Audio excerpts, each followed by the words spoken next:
New tonight, locals react to a movement to change our nation's gun control laws. WOWT 6 News' Matthew Smith spoke with experts. Tonight he's breaking down what's at stake and how the president plans to make changes.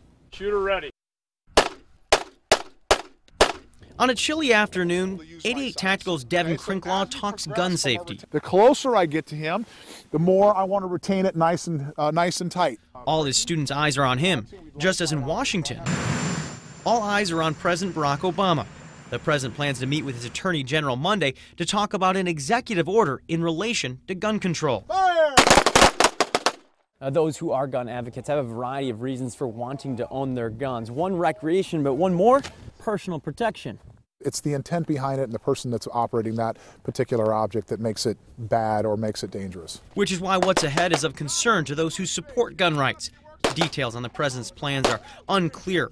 Policy experts believe the president's plan includes closing the so-called loopholes for gun show and online purchases, also banning sales of guns to suspects on the no-fly list.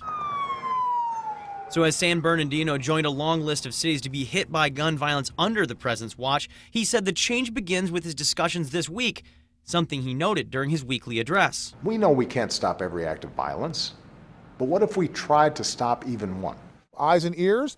We'll go up here, and then we're going to start, okay? Something Crinklaw showed concern over. Like many others, he doesn't want guns in the wrong hands, but he's concerned that a new plan could make it harder for law-abiding citizens to be armed. That's where I would draw the line. If it starts to make things more difficult for law-abiding citizens who's already jumping through a tremendous amount of legal hoops, then I think that borders on infringement.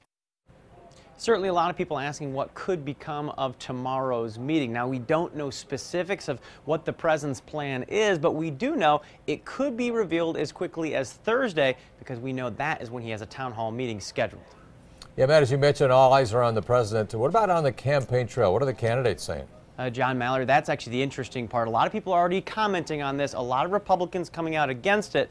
And of course, we know with Iowa and all the election season, it's likely we will see a few more candidates come out and vocalize those concerns that they have with this plan moving forward. Something we'll be watching. All right, thank you. That's Matthew Smith reporting live tonight.